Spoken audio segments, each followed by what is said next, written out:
Operation सिंदूर शुरू हुआ, हमारी बहनों के सिंदूर उजाड़े गए। भारत की सरकार ने कहा एक को भी नहीं छोड़ेंगे।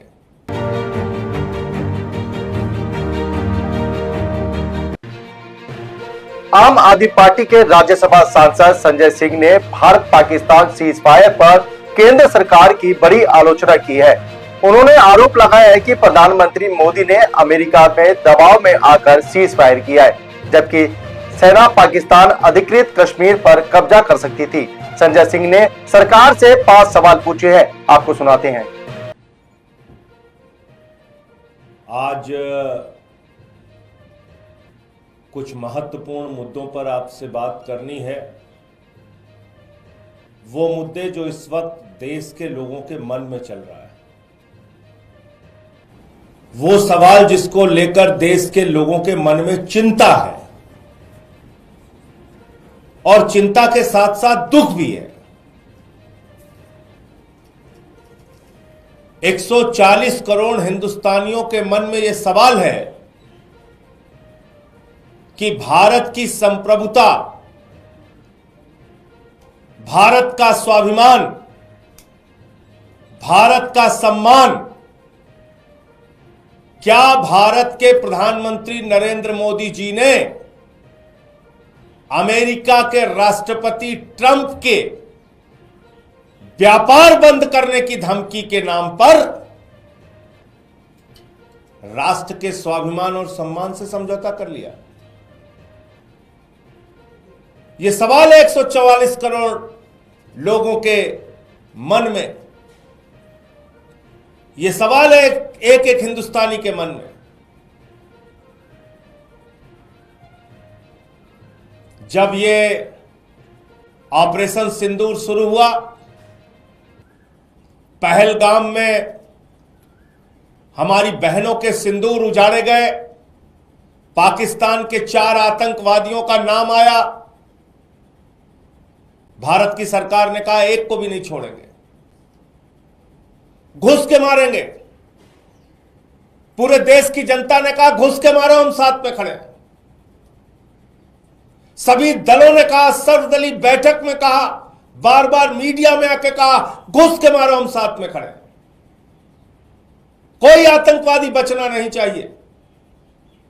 और पाक ऑक्युपाइड कश्मीर, पाक अधिकृत कश्मीर जो आतंकवादियों का अड्डा है, जहां से कश्मीर में आतंकवाद फैलाया जाता है, भारत के कश्मीर और दूसरे हिस्सों में, उस पाक ऑक्युपाइड कश्मीर को ले लेना, उसको वापस हिंदुस्तान में मिला लेना।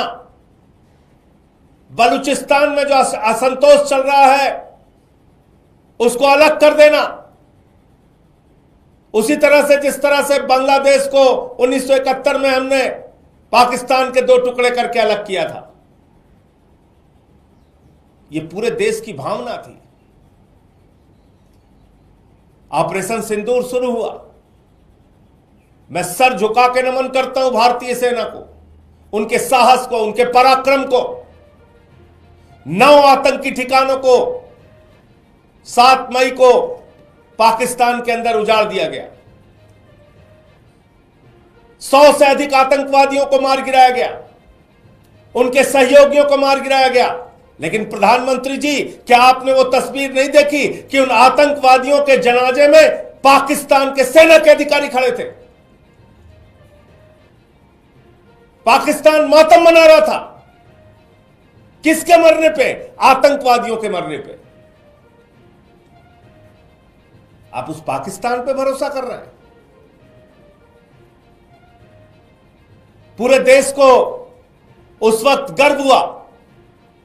भारतीय सेना लगातार पाकिस्तान के हमलों का जवाब दे रही थी, उनके एयरबेस को नष्ट कर रही थी, उनके आतंकवादी ठिकानों को नष्ट कर रही थी। सेना ने बताया 21 आतंकवादी ठिकाने, पूरे देश के मन में था वो 21 के 21 आतंकवादी ठिकाने पूरी तरीके से ध्वस्त होंगे। हमारे 21 निर्दोष लोग राजौरी पुंछ के एरिया में मार दिए गए। हमारे गुरुद्वारे पे हमला हुआ, हमारे मंदिर पे हमला हुआ, लेकिन भारतीय सेना एक एक हमले का जवाब दे रही थी। पाकिस्तान को उन्हीं की भाषा में 10 गुना ज्यादा नुकसान करके जवाब दे रही थी। भारत की सेना ने अपने 5 जवानों की शहादत का मुंहतोड़ जवाब दिया। उनके सेना के 5 जवान शहीद हुए। हवलदार शहीद दिनेश शर्मा को मैं नमन करूंगा, पवन कुमार जी को नमन करूंगा, इम्तियाज अली जी को नमन करूंगा, शेख अली जी को नमन करूंगा, सूरज यादव जी को नमन करूंगा। सेना के जवान अपने जवानों की शहादत का बदला ले रहे थे, लड़ रहे थे। पाकिस्तानियों को उनकी भाषा में 10 गुना ज्यादा ताकत से जवाब दे रहे थे। और ऐसे समय में जब पाक अधिकृत कश्मीर को भारतीय सेना वापस ले सकती थी, ऐसे समय में जब बलूचिस्तान को पाकिस्तान के नक्शे से मिटाया जा सकता था, अलग किया जा सकता था, ऐसे समय में जब हमारी सेना अपने शौर्य, अपने पराक्रम, अपने बहादुरी का परिचय दे रही थी, प्रधानमंत्री मोदी जी अमेरिका के राष्ट्रपति ट्रंप की मध्यस्थता को स्वीकार करते हुए आपने सीज फायर का ऐलान कर दिया। किसी कंफ्यूजन में मत रहिए, किसी और आदमी ने नहीं, नरेंद्र मोदी ने सीज फायर का ऐलान किया। कोई विदेश सचिव सीज फायर का ऐलान नहीं करता। इतनी सामान्य समझ सबको होनी चाहिए। भले ही भक्त विदेश सचिव और उनके परिवार को गाली दे रहे हैं, उनकी समझ छोटी हो सकती है, तो मोदी जी के भक्त गाली गलौज कर सकते हैं, लेकिन यह निर्णय नरेंद्र मोदी का था। नरेंद्र मोदी ने सीज फायर डिक्लेयर किया। और क्या कहा कल अपने संबोधन में मोदी जी ने कहा, जब पाकिस्तान ने हमसे कहा कि हम सैन्य दुस्साहस नहीं दिखाएंगे, आतंकवादी घटनाओं को अंजाम नहीं देंगे, तब हमने विचार किया सीज फायर के लिए, सीज फायर को स्थगित किया। आप पाकिस्तान पर विश्वास कर रहे हैं? अरे वहां के आतंकवादियों के सामने पहलगाम में हमारी बहनें हाथ जोड़ रही थी, हमारे सिंदूर को मत उजाड़ो, हमारे पति को मत मारो। वो खूंखार दरिंदे आतंकवादी तो नहीं माने। अब पाकिस्तानियों के कहने पे मान गए। वो 4 आतंकवादी कहां हैं जिन्होंने हमारे बहनों के सिंदूर उजाड़े? प्रधानमंत्री जी बताइए, तीसरे देश की मध्यस्थता आपने स्वीकार कैसे की? प्रधानमंत्री जी बताइए, जो आतंकवादी देश है, जिस देश के अंदर लश्कर तैयबा, लश्कर उमर, जैसे मोहम्मद, हरकतुल मुजाहिदीन, सिपाह सबाहा, हिजबुल मुजाहिदीन, ये तमाम आतंकवादी संगठनों का सरगना है पाकिस्तान। आतंकवादियों का प्रमुख देश है पाकिस्तान। आतंकवादियों की पनाहगाह है पाकिस्तान। आप उस पाकिस्तान के ऊपर भरोसा कर रहे हो। और अमेरिका का राष्ट्रपति क्या कह रहा है?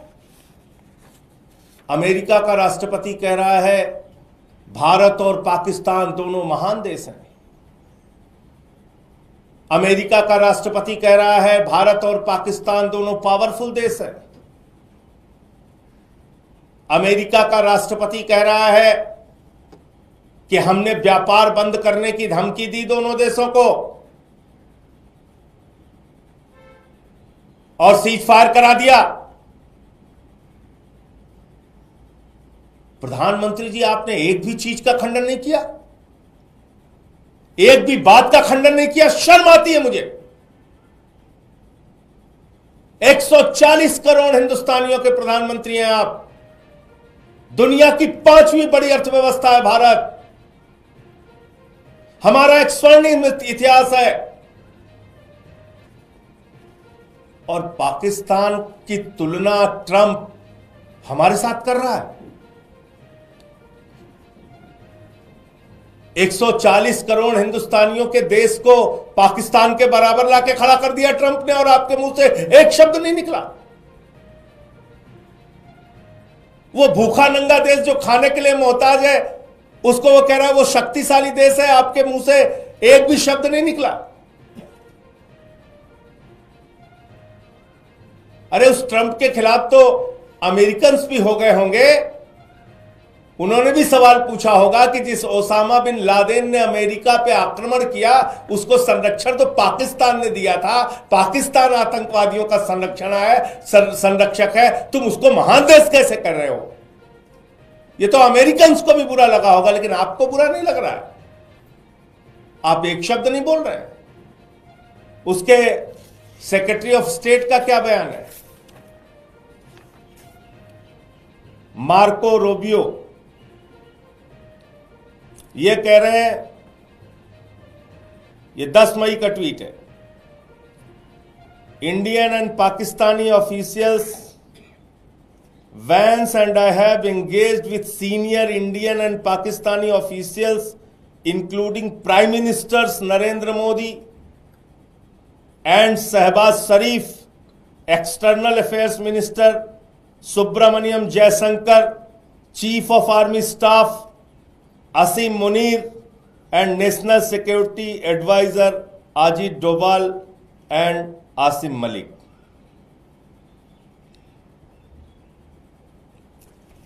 ये ट्वीट है।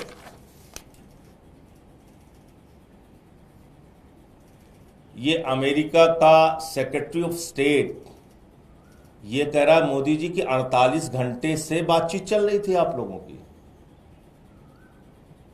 जेडी वैंस और रूबियो के साथ आप बातचीत कर रहे थे 48 घंटे से। आपसे भी बात हुई, शहबाज शरीफ से भी बात हुई। इस ट्वीट में तो साफ साफ लिखा हुआ है, देश को बताइए क्या आपने, जब हमारी सेना पाकिस्तानियों को मुंहतोड़ जवाब दे रही थी, आप अमेरिका के साथ समझौते और बातचीत करने में जुटे हुए थे? इसका जवाब दीजिए प्रधानमंत्री जी। ये बहुत ही खतरनाक बात ट्रंप ने कही है, जिसका जवाब प्रधानमंत्री जी को देना ही चाहिए। ये क्या कह रहा है? With both of these great nations, additionally I will work with you both to see if after 1,000 years a solution can be arrived at concerning Kashmir. Kashmir के मुद्दे पे ये समाधान निकालने की और बातचीत करने की बात कर रहा है। कश्मीर कहां से आ गया? कश्मीर के भारत में जितने भी प्रधानमंत्री हुए कश्मीर के मामले में, लाल बहादुर शास्त्री जी ने 65 और 66 में, इंदिरा गांधी जी ने 72 में, फिर 75 में, फिर 83 में मोरारजी देसाई जी ने 78 में, राजीव गांधी जी ने 87 में, 89 में, 90 में बीपी सिंह जी ने, 91 में चंद्रशेखर जी ने, 94 में पीवी नरसिम्हा राव जी ने, 96 में एसडी देवगौड़ा जी ने, 97 में आईके गुजराल, 99 में अटल बिहारी वाजपेयी जी ने, 2001 में अटल बिहारी वाजपेयी जी ने, 2003 में अटल बिहारी वाजपेयी जी ने, 2009 में मनमोहन सिंह जी ने, 2010 में मनमोहन सिंह जी ने। इतनी बार अमेरिका, ये ऑन रिकॉर्ड बोल रहा हूं, इतनी बार अमेरिका ने भारत पाकिस्तान के बीच मध्यस्थता करने की कोशिश की और हमारे उस समय के तमाम प्रधानमंत्रियों ने अमेरिका की मध्यस्थता को एक सिरे से खारिज करने का काम किया। और आज आपने अमेरिका को चौधरी बना दिया, वो आके चौधराहट कर रहा है, वो मध्यस्थता कर रहा है और खुलेआम कह रहा है कि मध्यस्थता कर रहा है। मेरे 3 सवाल हैं। नंबर 1, जब भारत की सेना पाक अधिकृत कश्मीर पे कब्जा कर सकती थी, पाकिस्तान के 21 आतंकवादी ठिकानों को तबाह और बर्बाद कर सकती थी, आतंकवादियों का पूरी तरीके से सफाया कर सकती थी, बलूचिस्तान को पाकिस्तान के नक्शे से मिटा सकती थी, अलग कर सकती थी, ऐसे समय में आपने ट्रंप के कहने पे सीज फायर की घोषणा क्यों की? नंबर 2, पूरा देश ये पूछ रहा है ऑपरेशन सिंदूर की शुरुआत तो उन बहनों के माथे के जो सिंदूर उजाड़े गए थे उसके लिए हुई थी, और उन सिंदूर को उजाड़ने वाले 4 खूंखार आतंकवादी कहां हैं, वो पाकिस्तानी आतंकवादी कहां हैं, उनको मौत के घाट कब उतारा जाएगा। नंबर 3, कल जो बात ट्रंप ने कही आपके संबोधन से पहले, यह बताया कि दोनों देशों को व्यापार बंद करने की धमकी देकर उसने सीज फायर करा दिया। अब एक एक हिंदुस्तानी जानता है अमेरिका का पाकिस्तान के साथ जो खाने के लिए मोहताज है उसके साथ कौन सा व्यापार होगा, कौन सा व्यापार होगा ट्रंप का पाकिस्तान के साथ। व्यापार तो हिंदुस्तान के साथ है, उनका लाखों करोड़ का व्यापार है। तो क्या आपको व्यापार की धमकी से सीज फायर करने के लिए उन्होंने मजबूर किया, दबाव डाला आपके ऊपर। नंबर 4, ट्रंप कह रहा है पाकिस्तान महान देश है, शक्तिशाली देश है, इसका खंडन कीजिए। आप खुलेआम कहिए पाकिस्तान आतंकवादी देश है। बुलाइए संसद का सत्र, हम सब मिलकर पास करेंगे, पाकिस्तान को आतंकवादी देश घोषित करेंगे। शुरुआत कीजिए इस बात की। जहां पे आतंकवादियों के अड्डे हैं, जहां पे आतंकवादी संगठन संचालित होते हैं, बोलिए इस बात को। नंबर 5, प्रधानमंत्री जी आपने कहा वो आतंकवादी घटनाओं को आगे अंजाम नहीं देगा, ऐसा पाकिस्तान ने आपसे कहा। वो कोई सैन्य दुस्साहस नहीं दिखाएगा, ऐसा पाकिस्तान ने आपसे कहा। तो मैं आपसे ये पूछना चाहता हूं, जरा इसका जवाब दीजिए। बताइए इस बात को देश को कि जैसे ही सीज फायर का ऐलान हुआ 3 घंटे के बाद सीज फायर का उल्लंघन हिंदुस्तान के कई शहरों में हुआ। कैसे सैन्य दुस्साहस दिखाया पाकिस्तान ने, जवाब दीजिए इसका। आपके गृह राज्य गुजरात के कच्छ में हमला हुआ और वहां के गृह मंत्री को आकर मीटिंग लेनी पड़ी आपातकाल में। उमर अब्दुल्ला जी का ट्वीट आया कि सीज फायर का उल्लंघन हो रहा है, और कल जैसे ही आपने अपना भाषण खत्म किया, मोदी जी आप भाषण देने के एक्सपर्ट हैं, ये मैं जानता हूं, पूरा देश पूरी दुनिया जानती है। भले ही पाकिस्तान के हिंदुस्तान के ऐसे गंभीर और संवेदनशील मसले पे सर्वदलीय बैठक हो रही हो, लेकिन आप चुनावी रैली करने के लिए, भाषण देने के लिए बिहार जाते हैं। मुझे मालूम है, मुझे मालूम है आप केरल में समारोह को संबोधित करने जाते हैं, आंध्र प्रदेश में समारोह को संबोधित करने जाते हैं। मुझे पता है आप सर्वदलीय बैठक से गायब रहते हैं, लेकिन मुंबई के फिल्मी सितारों को संबोधित करने के लिए जाते हैं और भाषण आप अच्छा दे लेते हैं। कल जैसे ही आपने अपना भाषण खत्म किया, जैसे ही आपका भाषण खत्म हुआ, तुरंत उसके बाद पाकिस्तान ने फिर से सीज फायर का उल्लंघन किया। अमृतसर में जो इंडिगो की फ्लाइट उतरनी थी वो नहीं उतर पाई, ब्लैकआउट हो गया वो।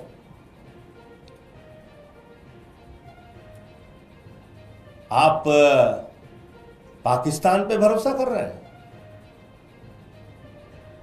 जवाब दीजिए, उनका सैन्य दुस्साहस फिर से कैसे जागा और कैसे उनकी हिम्मत हुई सीज फायर का उल्लंघन करने की। मैं फिर से एक बार भारतीय सेना के पराक्रम और शौर्य को नमन करता हूं। मैं फिर से एक बार भारतीय सेना की बहादुरी को नमन करता हूं, सिर झुका के नमन करता हूं। और मैं निश्चित रूप से कहना चाहता हूं, फिर दोहराकर, कि अगर भारत की सेना को रोका नहीं गया होता तो पाक अधिकृत कश्मीर हमारा होता, बलूचिस्तान पाकिस्तान से अलग होता, 21 आतंकी ठिकानों को तबाह और बर्बाद कर गया होता, और पहलगाम के वो 4 खूंखार आतंकवादी जिन्होंने हमारी बहनों के सिंदूर उजाड़े, उनको मौत के घाट उतार दिया गया होता। और ऐसे समय में अमेरिकी राष्ट्रपति के दबाव में मोदी जी ने जो काम किया उस पर उनको सामने आके जवाब देना चाहिए और बताना चाहिए ट्रंप जिस तरीके से 140 करोड़ हिंदुस्तानियों का अपमान कर रहा है, राष्ट्र के स्वाभिमान और सम्मान के साथ खिलवाड़ कर रहा है, उस पर प्रधानमंत्री को आके सामने आके उन बातों का खंडन करना चाहिए और उसका जवाब देना चाहिए। मुझे इतनी बात कहनी थी। आपका कोई प्रश्न हो?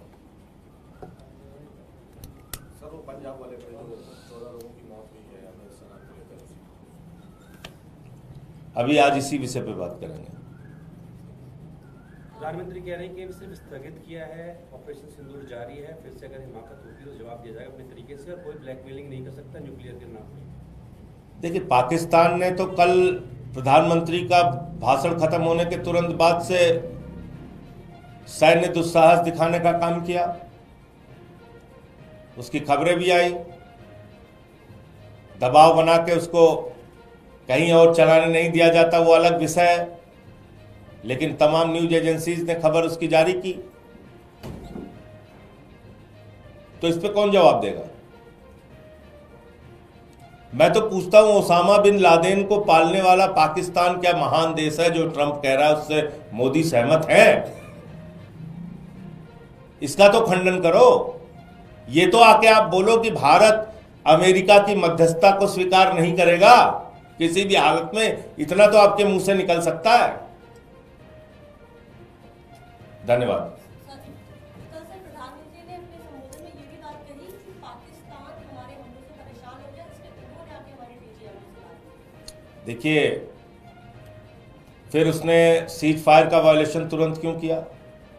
और मान लो उन्होंने बातचीत किया तो उनकी बातचीत पे भरोसा क्यों किया? हम वो देश हैं, हिंदुस्तान वो देश है, 1971 में वहां के प्रधानमंत्री को बुला के लिखित समझौता किया, हमने लिखवा के लिया, पाकिस्तान के 2 टुकड़े किए हमने, उनके डीजीएमओ ने कह दिया, आपने मान लिया। हमारी बहनें पहलगाम में हाथ जोड़ रही थी, वो खूंखार आतंकवादी तो नहीं माने।